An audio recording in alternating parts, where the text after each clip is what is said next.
Greetings and welcome to another edition of the Pedalshift Project. The Pedalshift Project is a series of conversations, thoughts, and experiments around the bike touring lifestyle. From tips and tricks to ideas on how to ride your ride, let's shrink the world by bike.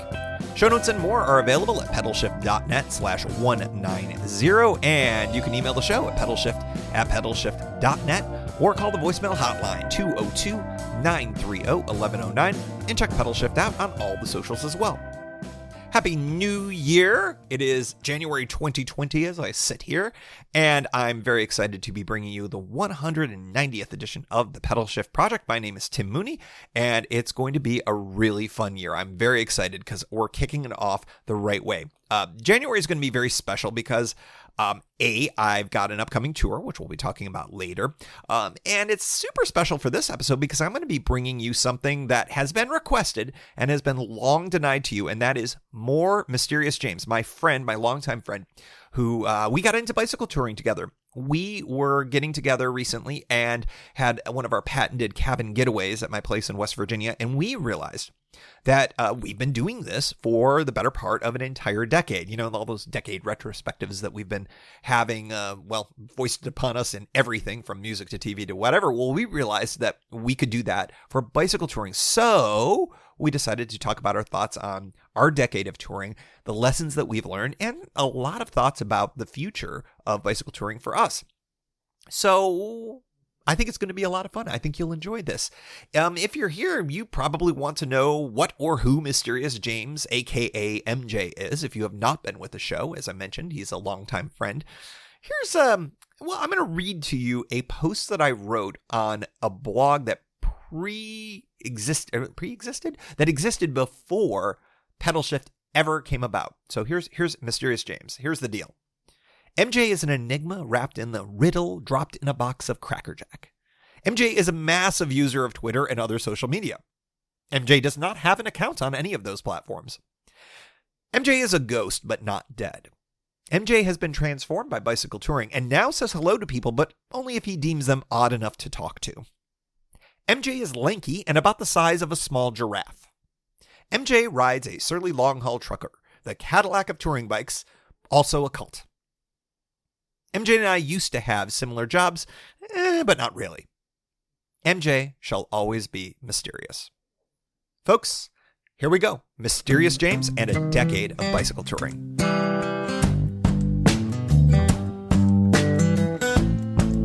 Welcome to the first Pedalshift project of 2020, and we have a very special guest.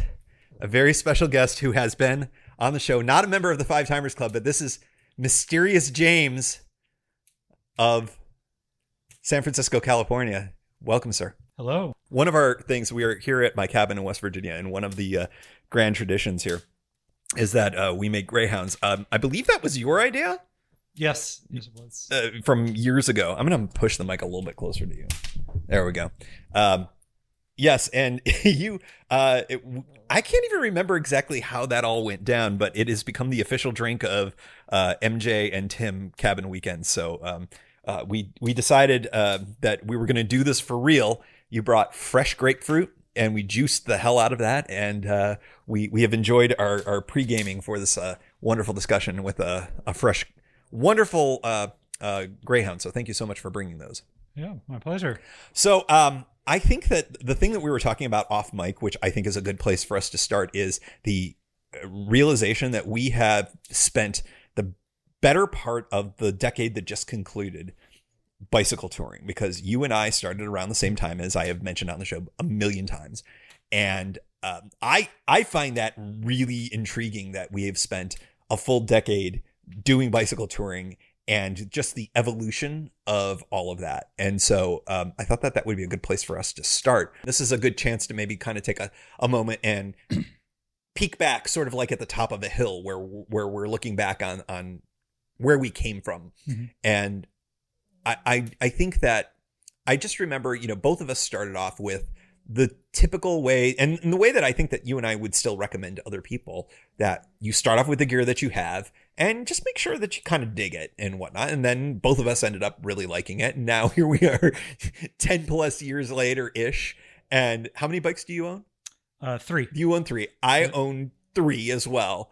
Mine are geographically separated because I have the one on the West Coast and two on the East Coast. But I think actually it would be helpful for you to mention what 3 bikes you have and maybe sort of the mindset of like how you see each bike in your life right now. Because I know one of them is sort of may not be. Yeah, I have 3 bikes now. They're all Surleys. I have basically like a 2-inch tire bike, a 3-inch tire bike, and a 4-inch tire bike, a fat bike. So I have a Surly long haul trucker, which I run 2-inch tires on. I have a Surly ECR, which I run 3-inch tires on, and then I have a Surly fat bike, a Pugsley, which I run 4-inch tires on. And I started out with the long haul trucker, which was classic touring bike. Your classical touring bike for road touring, and then I got into more bike packing or dirt packing or dirt touring, and got a Surly Pugsley and enjoyed that. I did some trip to Alaska and Canada with that, and then for my last trip I got a new bike, a Surly ECR, which is kind of in between the two, which I really enjoyed. It has, and that's kind for of the best Divide of that both. you did, right? Yeah, for the Great Divide mountain bike route. Yeah. You've stuck with Surly all these years. Is it more because of comfort and reliability? Like it's a brand that you started with and you trust and you're just into it? Or did you even consider, especially for this third bike, did you consider another brand? I'm curious. Because as we know, Surly people, it's a bit of a cult. Yeah. I don't know that I'm necessarily in the cult, but I like the bikes, and they seem to have an offering of the type of bike and the style of riding that I wanted to do. And so I really like my long haul trucker. And so I just stuck with Surly, although they're, I would have considered another bike, or, another manufacturer, but I was happy with my Surly. And so I just stuck with it. But bigger cult, Surly or Brompton? Oh, I say probably Brompton. I think so too. Yeah, I think that's exactly right. Yeah. Like the observation of a podcaster and an occasional kind of shitty YouTuber. When I put Brompton in the title of something, oh man, it makes a big difference. I should actually maybe do an entire show on Surly sometime and just compare it, because that would be very interesting. But yeah, Brompton people are passionate about it. Did you ever consider a folding bike? I mean, you're a giraffe, as I've mentioned. You're a tall man, you're a tall gentleman. But like, did you ever consider a folding bike for the utility and whatnot? I haven't, because I don't commute, and I don't travel enough where its benefits would really come to bear. Yeah. So if I ever was in a position, where I would benefit from one, I would certainly consider one, but that's just not my riding style currently. Yeah, your use case doesn't support it. That makes sense. Yeah. No, that's interesting, because that was my. Well, of course, speaking of cult, I'm cult of the Safari. Let's pour one out for the Safari, which no longer exists anymore as is. But then I did the Dayhan folding bike, because I wanted to try out folding bikes before I fully committed to the expense, and then went full in on Brompton. So yeah. It's an interesting question, because brand loyalty, do you perceive brand loyalty outside of those two in bikes? Maybe salsa. Some people are into salsas. Yeah. But not to the same extent though, right? Yeah. I don't think so. I mean, some people, will stick within, the salsa line and get the, the newest model as they come out, right. Upgrade. But yeah, I mean, there is a definite Surly crowd. Oh yeah, absolutely. Now I know with Brompton people, like when we see other Bromptons, I mean, it's an instant conversation starter. Surly people do the same thing. Like, will you go up to a Surly person, or do Surly people come up to you when you're riding your bikes? Sometimes it depends on how we, have customized them, because like this, a lot of people, will buy a Surly frame and then build it up. According, to their preferences and riding style. So yeah, if I see somebody who has, a Pugsley or a long haul trucker, I'm always curious to see how they've, built it up, because I've gone through the same process and, had to make trade-offs and choices and stuff. So yeah, if people have, made similar choices to mine, I'm always curious to talk to them about that. Or if they made like completely different, we have the same frame, but they've, have it completely set up differently. I'm always curious about, how and why they did it and what they like about it. So yeah. On your 3 bikes, I know you've done some really interesting kind of, I would argue, high-end kind of choices on some of the things. What's sort of your favorite mod, whether it's high or low end, on any of your bikes? So what's kind of, whether it's how your bike shifts or your lighting, your dynamo, like any of that kind of, like what's kind of been your favorite thing that maybe you would, like if you were to get another bike, that you would definitely do again, perhaps? Use case, of course, right, being specific. I really like the roll-off speed hub. Yeah. And I have those on 2 of my bikes, and I really like the Jones loop bar. Mm-hmm. It's a very upright and good.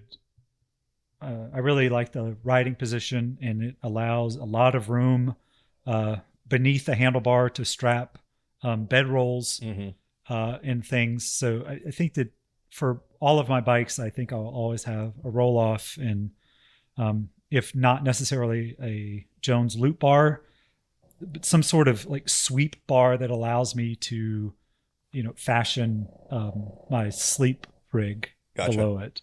Speaking of sleep, if you're hearing in the background, you're hearing Mookie, one of my pugs, snoring away. So this is and maybe the crackling of the fire in the background. This is pure soundscape episode here.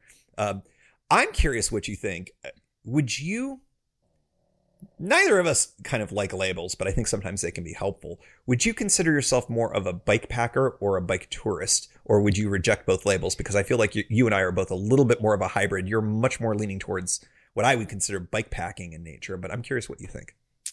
I think,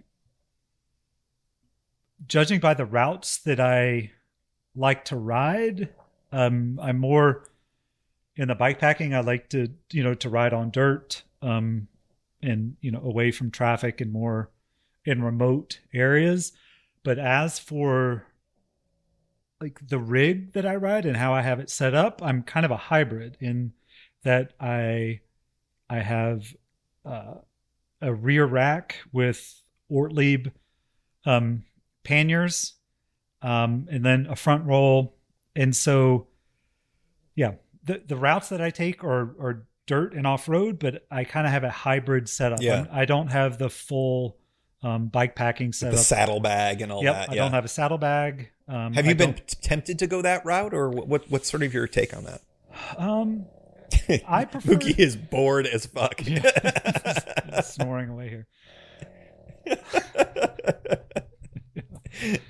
I like my comfort gear, and I'm willing to have a rack and panniers to carry the amount of stuff that I want to carry.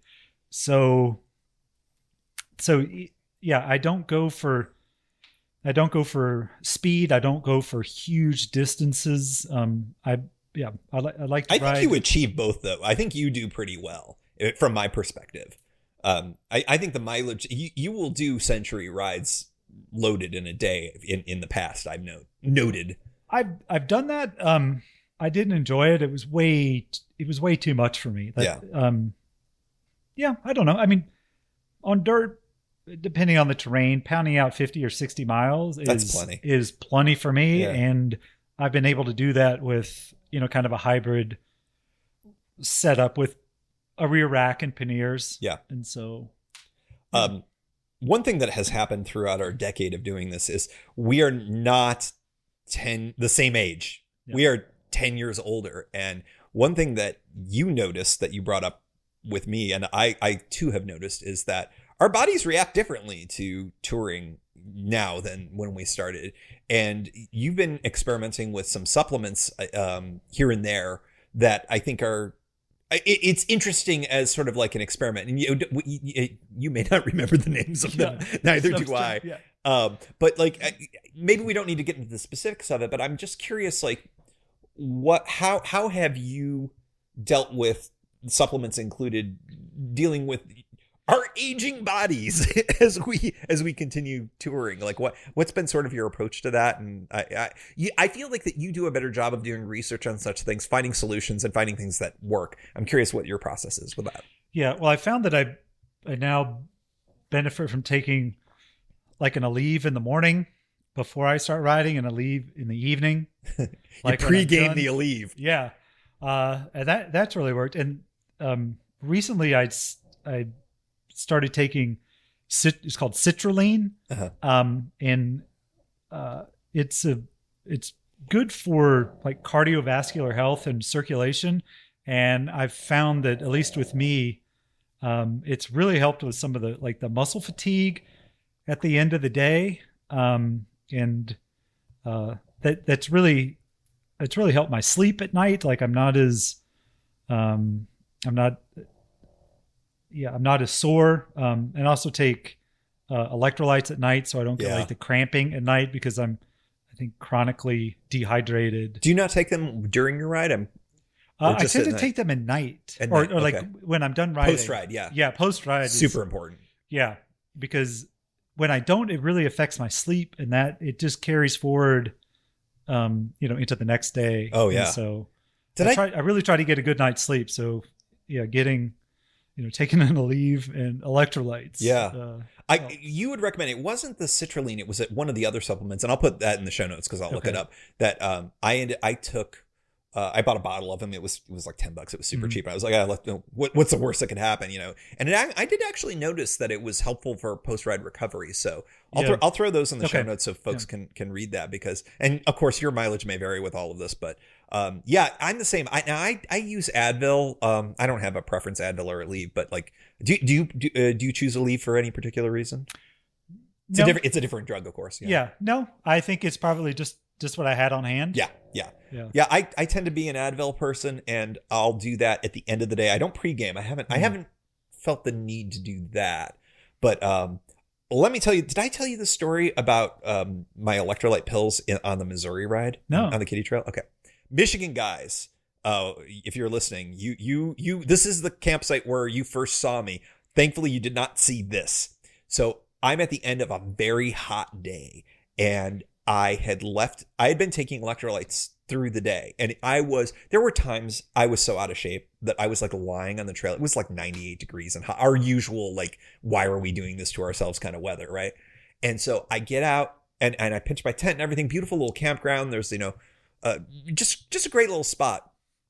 And I'm in the tent, and all of a sudden I have the most full leg cramps in both legs.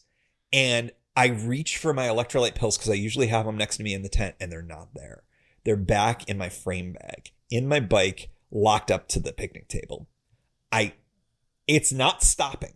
It's only getting worse. So I crawl with straight, seized legs across the grass to my bike, inch up, unzip the thing, and toss down a couple of the electrolytes. And it took a couple of minutes, but they did finally let go. Holy shit. That was like that was probably the scariest moment that I've ever had in a bike touring setup. And that's pretty mild compared to what other folks have had to deal with. But like, yeah, electrolyte pills. My naturopathic doctor had mentioned the Hammer brand, and that's what I think I just get whatever's cheapest at this point, but she always liked the Hammer stuff. But so you've had a more serious situation in your bike touring life. You don't need to go into that, but I know that you had some serious healing that had to happen after that. And I'm curious, after having a mishap in a bike packing context, like, do you remember like what was your process for getting back on the bike? And like, was there ever any point where you're like, this shit's just not worth it, man? No. Just to remind your listeners, I had I did an endo over my handlebars when I was riding the Great Divide mountain bike route. Day 3? Day 2. Day 2? Yeah. I think it was in 2014. Because I was riding the Pacific Coast on that. Yeah. At the same time. So yeah, I broke a collarbone, rib, had a punctured and collapsed lung, and was medevaced off of the mountain. P.S. Everybody, when I say, if you're in the backcountry, what's the name of that device? A spot. Yeah. Anytime you've ever heard me say, you may want to consider a spot when you're out there, it's because of this. Yeah, it worked. I pressed my little SOS button, and 40 minutes later, Canadians and helicopters. Yeah, a helicopter came over the mountain, and a guy rappelled down. Yeah, it was amazing. Except for the whole broken clavicle thing. Yeah. And I was off of my bike for about 6 months waiting for everything to heal. So I wasn't on my bike. And then my injuries weren't healing properly. So I had to have surgery on my shoulder and clavicle. And that had me off the bike for another 6 months. So there was like a year there where I wasn't biking. And not to interrupt, but I can't underscore enough how much bicycling was a piece of your life. It was your transportation. It was very much the central piece of your life at that point. And anyways, so yes. Yeah, that's continue. right. I rode every day. In the city for everything. And so I just switched to walking everywhere. But actually after, I think a few months after my surgery, after I had healed enough, is when I did like a 4-month bikepacking trip in South America. Right. So I got right back in the saddle as soon as I could. Do you remember, did you think about it at all? What was... I was just curious, if I would have any pain, if it would limit me in any way. But and it did change my riding behavior. When I crashed, it was user error. It was 100% my fault. I was just wide open, bombing down like a very rutted route. And so I'm much more cautious now, keeping my speed in control. But I mean, other than that, no, like I didn't have any hesitations or reservations. And actually, this past summer, I rode part of the Great Divide mountain bike route again and rode past. That was my next question. Yeah, I rode past where I had my wreck, like 5 years to the week. And did you remember it? Did you? Yeah, you were I like, knew exactly this is where the it spot. was. Yeah, I stopped and took a picture of it. But no, I didn't have any. Like, it didn't. Yeah, it was like, oh, this was the spot where it was enough for you to take a picture, though. Yeah, I stopped and it's like, yeah, this is where I ate shit, and and I was like, okay, and I just kept on going. But yeah. I was. I'd never actually asked you that question about whether you. I assumed you went past that point. Yeah. And it didn't. It didn't affect me. How easily we remember specific spots on routes that we've done before, down to the foot even.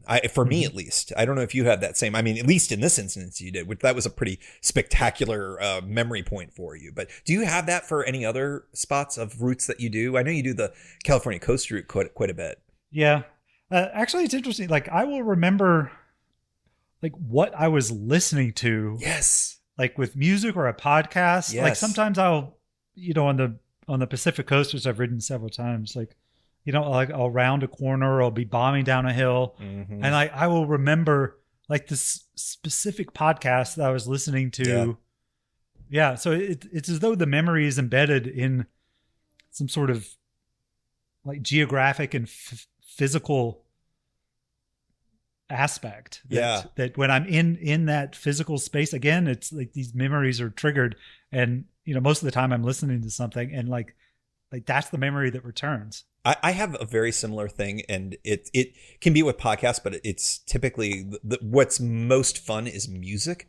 There is a hill south of Pacific City that you climb going into, and then there's a downhill towards Lincoln City. And I always play the Dandy Warhols, Not If You Were the Last Junkie on Earth, as I go down that hill, because it's just it's tradition almost, but like it's a sense memory, and every element of it. It's like it's enhanced by repeating that. But there are parts on the Oregon coast, which I've probably biked a little, like you to California is me to Oregon, there are curves there's like dents in the what do you call them, the guardrails. There's spots where I've put a sticker, the tunnel, the Arch Cape tunnel, there's a pedal shift, a weathered pedal shift sticker on there, just stuff where it's just like you have these like, wow, I've come past here more than once, and yeah, it's kind of cool to have that.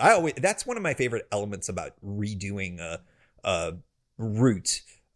Sometimes it's because it's convenience, like the C&O, but sometimes it's these sense memories that are just so fun. But what's on your list to pivot from stuff we've done, what's on your list of things that you are most interested to tackle, whether it's this year or perhaps in the future? What's on your list? I'd like to complete the Great Divide mountain bike route. So this summer I did from Jasper. I did the new spur. So I did from Jasper down to into Colorado. And I would like to maybe start from Antelope Wells at the New Mexico border and then travel north up to the spot where I ended my trip this summer. So to complete the Great Divide mountain bike route. And then there's also a new route called the Wild West route, which kind of runs parallel to the Great Divide mountain bike route. It's just to the west. And so it goes through, Utah. And it's supposed to be, beautiful and remote. And that's one I'd like to tackle too. Yeah, that's cool. Anything I know you've done a lot more international riding than I have. I'm curious, is there something that is scratching, or there's an itch that needs to be scratched on an international level? I'm interested in maybe Mongolia or like Kazakhstan, like some of the stands. So that's what they call it. Yeah. There's a lot of, beautiful remote dirt riding there. I'd like to explore. That's very cool. Yeah. Yeah. I joked in the award show episode, which by the way, I've gotten great feedback. Thank you everybody who enjoyed that. You have no idea. I enjoyed making that about, if you enjoyed it, I enjoyed making it about 10 times more. But yeah, I do want to do an international trip, but like, it's sort of like the travel to get someplace internationally. So I'm like, and there's at least one listener who, forgive me, I forget, I do not recall your name at the moment, who's been suggesting the Maritimes up in Prince Edward Island. I think Prince Edward Island, Nova Scotia and whatnot. I think that would be really interesting. But like, yeah, I love the idea of these remote places too. But that's not been my touring motif lately. So I think I need to kind of work my way back into that, which is why I'm sort of coveting your Surly ECR at this point. So yeah, I am considering getting a bike and trying to do some of the riding that you're doing, just because I think that it does. I don't know why it's a different personality of riding, but it looks fun. I think the distinction is that type of riding is more of an investment in time in some ways too, because it's like you're not going to do an S240 in a remote area. It's like it takes you time to get to that point too. So I think that's an element to all of this. And that's why when time has been a limiting factor, as it has been in recent years for me, it's sort of like, well, I do what's in my backyard, or I spend a day to travel to someplace that's kind of a place I really want to spend my time cycling in. So yeah. What about, does a traditional 4-pannier or, similar type of classic bike touring cross-country route appeal to you at all? That seems to be sort of the place where we began in. It strikes me that might have appealed to you then, and I'm curious if it still does. Yeah, the Pacific Coast always appeals to me. I mean, I've ridden it several times, and I never tire of it. It's that good. Yeah, and actually, the cross country route, kind of east to west or west to east. Yeah. I was always curious about it, but some of my experiences this summer made me think that I may like it less than I anticipated.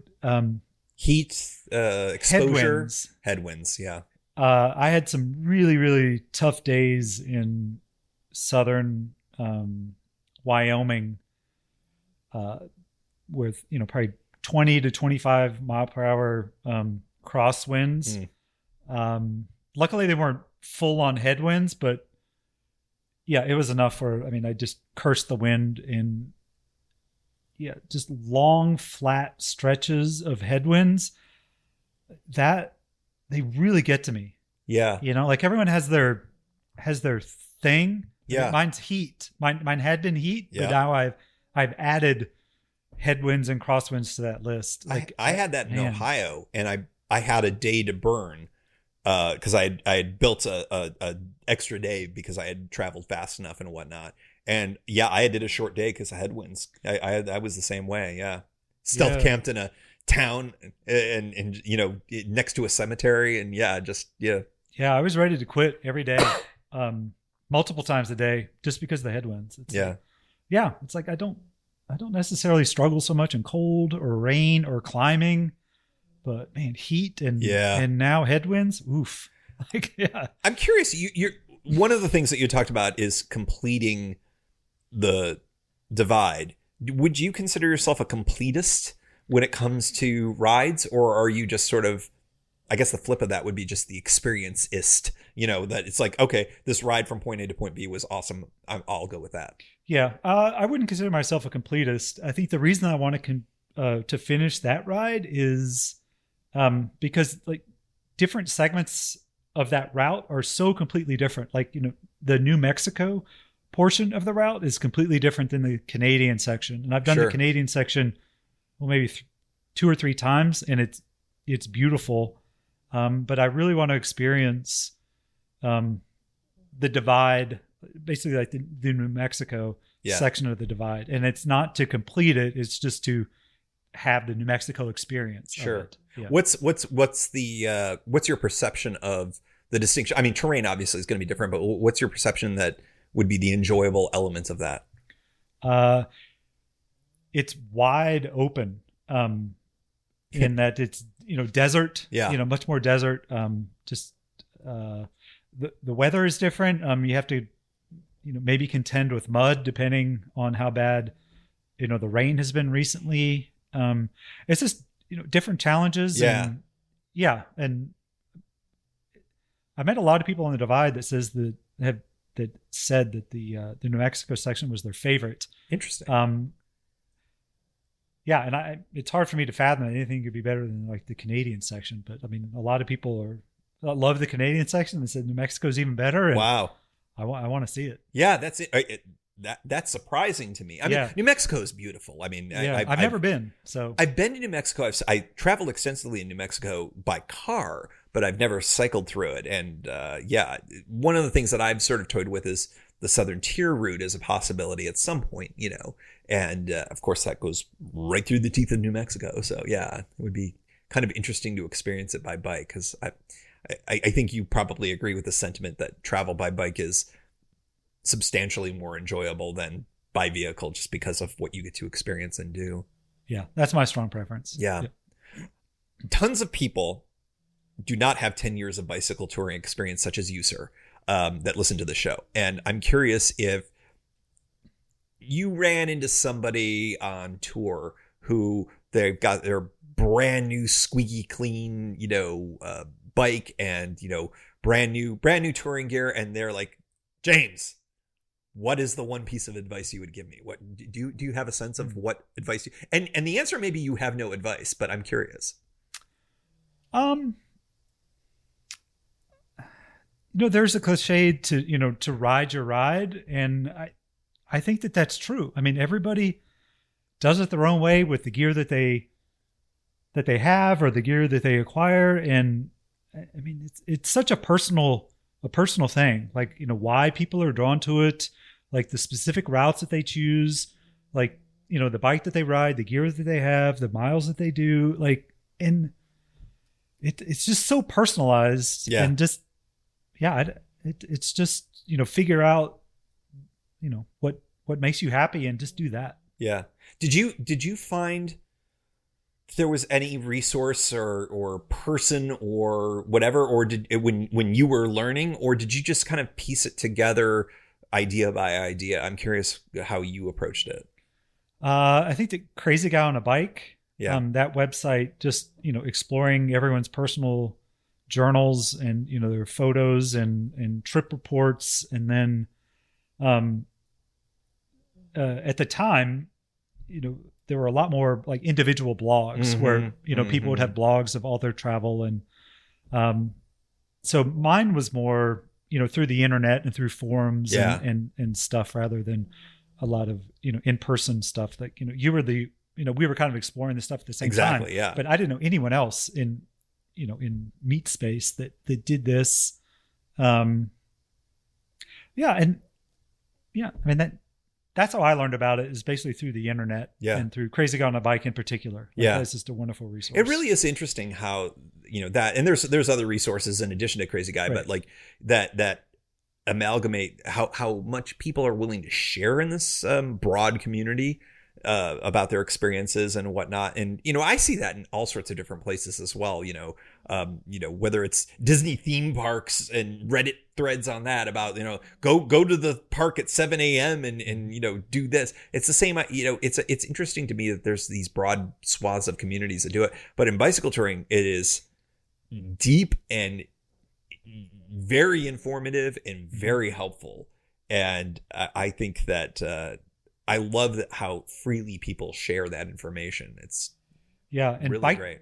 The website bikepacking.com now is just a wonderful resource for like new routes and, gear selection. And so, that's probably where I go now to get inspiration and to find routes and everything. Yeah. That's, I think that's one.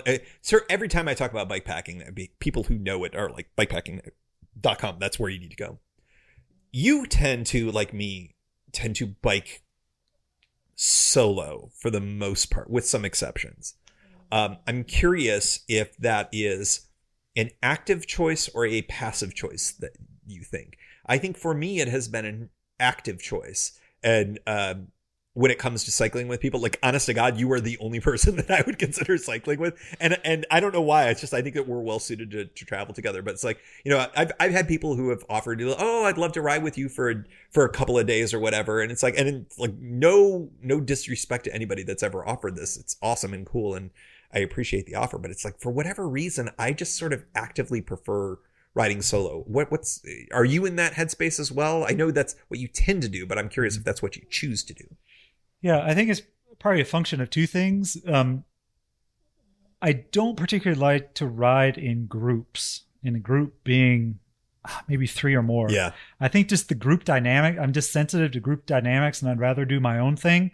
But yeah, you're great to travel with, and I will tour with you at any time. Done. Yeah.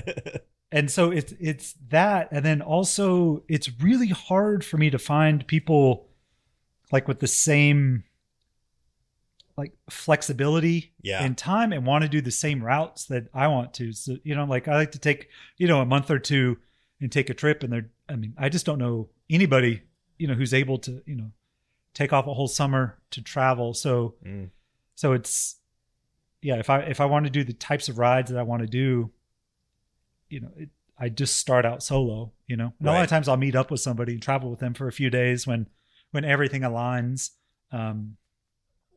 So I don't like group rides, and then I like to take, like long multi-month trips. And so like those two together, just kind of lend myself to doing most of the things by myself. I agree. I'm in the same headspace as well. And the one thing that I think that I found is the people that I've enjoyed riding with the most, you accepted, are the folks that I randomly meet, and for whatever reason we hit it off and we ride together for a few days. Think of Daniel, the Canadian dude that I met with, and we rode together, did Canadian Thanksgiving, at Elk Prairie. Just like cool stuff like that make good memories. And even the folks that I just meet in camp randomly. I just did the best of a couple months ago of you'll remember the guy who I'm gonna forget his name, but the guy who was surfing on that one tour there. Just like I have great memories of that. That was like nearly 10 years ago. And it's just like funny how those types of things kind of stick with you. It's fun that you get that kind of bit of happenstance even as a solo tourer. So I think that one thing that I've always tried to tell people is that even if you're going to tackle a tour by yourself, especially if you're on a well-trodden tour like the Pacific Coast or maybe not so much the Great. How many folks did you run into on the Great Divide? Did you run into folks on a daily basis, a couple of days? What was sort of the? Like there were both. I mean, I rode with people for maybe 2 or 3 weeks. Then I was solo for maybe 2 weeks. And then there were, sometimes I'd ride with somebody for a day or for just a few hours if they were, like really doing big miles. Right. So yeah, there were a lot of people on the Divide. Yeah. Yeah. No, that's cool. And that's, big wide open spaces. And I'm sure that can't have the same traffic as from a bike perspective as the Pacific Coast. Yeah. It would be impossible to think. Yeah. Did you find yourself camping alone most of the time on that? Yeah.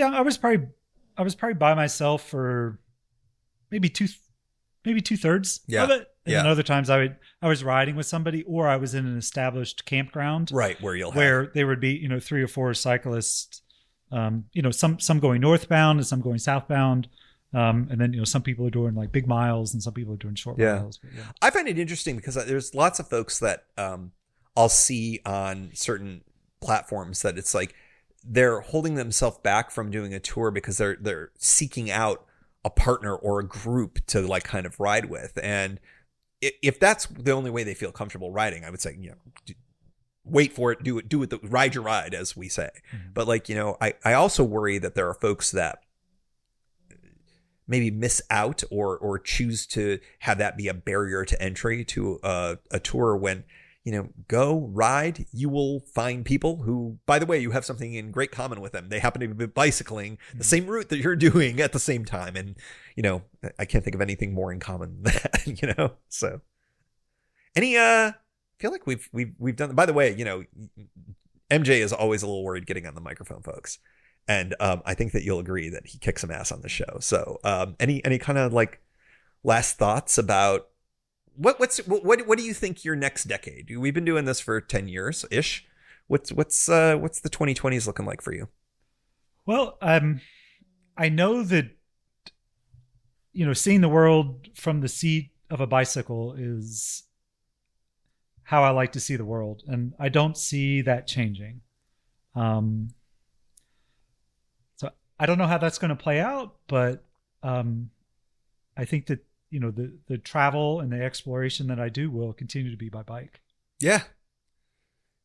Ditto. I mean, I think I love about it is that it's ageless. We've noticed some changes in our bodies. We're growing men who have changing bodies, I suppose, but like, not in a good way at this age. But like, I've very much noticed folks that are 10 years or maybe even older than that than us who are out there kicking some serious ass. And I can see this being a sustainable thing well into my senior years. And that I think is the most exciting thing because I see peers, I may have talked about this on the show, I don't know, peers that are, they played hoops for their entire life and now their knees are gone or whatever. And they just can't play the same way they want to. And, so they're giving up on the athletic endeavor that gave them joy.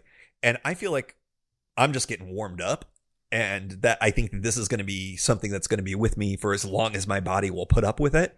And I see examples of people who are doing it for longer than I can kind of foresee where I am, and like further ahead than I'm planning for or looking at. And that's kind of exciting that this adventure continues for decades perhaps to come. And I that's what I love, is that I don't feel like I'm running out of time. I have to do this or that or the other thing. It's sort of like, no, it's like what appeals to me, what trip appeals to me, what place appeals to me. what bike do I want to ride? How do I want to do it? Who do I want to do it with? It's like, I'm not running out of time. I'm just going to keep doing stuff and no regrets, that feels pretty cool to me. Yeah. And to that point, I'm 45, and on the Divide this summer, it was very inspiring to see people in their mid to late 60s, and even somebody who was 72. Wow. Who was like on the Divide, just crushing it. And so that was very inspiring and like motivating. Like in 25 years, I want to be in that shape where I'm still able to do this, because it's possible. I see these people, coupled, like retired couples, in their late 60s, or both out there on the Divide, and it's like, man, good for you. That's the exciting thing, is that I also think by doing this now in our 40s and me riding my corner into the 50s, not now, it's coming. It's like a big angry train around the corner. Not now, not this year. Coming soon. I just think doing this stuff will help ensure that we have that possibility down the line, and in injuries and other things notwithstanding, and you can never predict, but like at the same time, it's sort of like you stay active and you do stuff like this, it's more likely that that's going to be helpful for doing it later in life, and that's exciting. And one other thing that I think is I don't know if I'm surprised or not, but I'm curious what you think. Are you surprised that this stuck? There's so many things that I've done in my life that I was super excited about, and it stuck for a couple of years, maybe 5 years, but for something to stick for 10 years, I'm curious, are you surprised that this stuck as well as it did for you? I think that why it has stuck is because there's so much variety within it. There are different, you can, ride and explore on basically any continent. You can, ride on pavement. You can ride, dirt, with different bikes. So I think why it's had staying power with me is that there's always more to explore and more to learn and different ways to do it. So it's evolved with you? It's like the opportunity space is so big that I can do like completely different things. Mm-hmm. And it's still like bike touring, but I'm doing it in completely different ways and different, on different bikes and different terrain. And so it's always fresh and always new. Yeah. Yeah. Well, cheers, sir, to, I don't think either of us have any more Greyhounds left, so we're gonna have to do another one. But cheers to another 10 years of bicycle touring. Thank you for joining us on the program. Yes, thank you, Tim.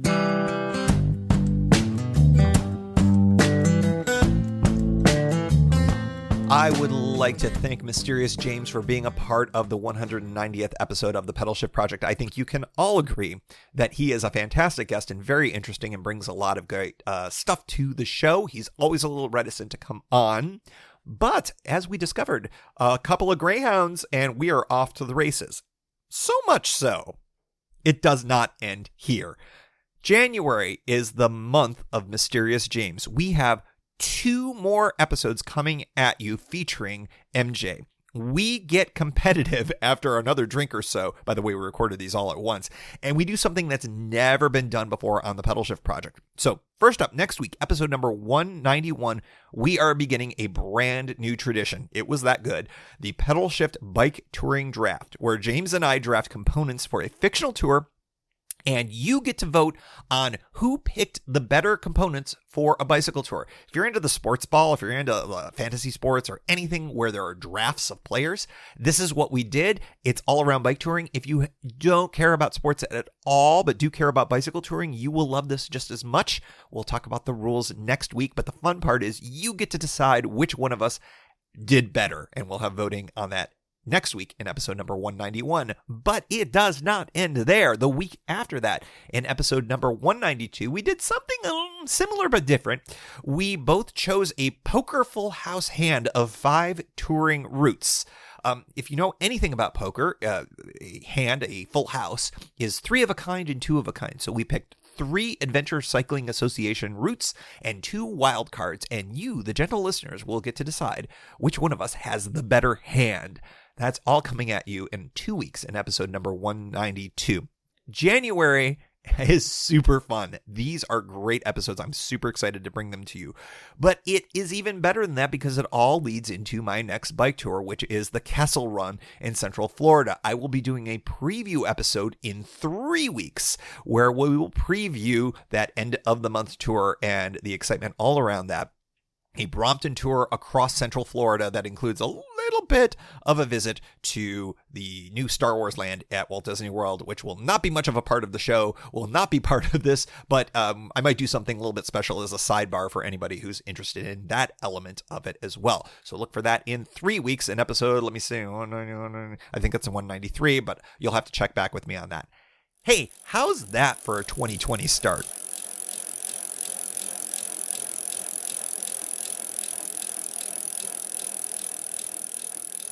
And as always, we like to close out the show with a special shout out to the Pedalshift Society. Because of support from listeners like you, Pedalshift is a weekly bicycle touring podcast with a global community, expanding into live shows and covering new tours like this year's DC to Cincinnati bike tour. If you like what you hear, you can support the show for $5, $2, or even $1 a month. And there's one shot and annual options if you're not into the small monthly thing. Check it all out at pedalshift.net/society.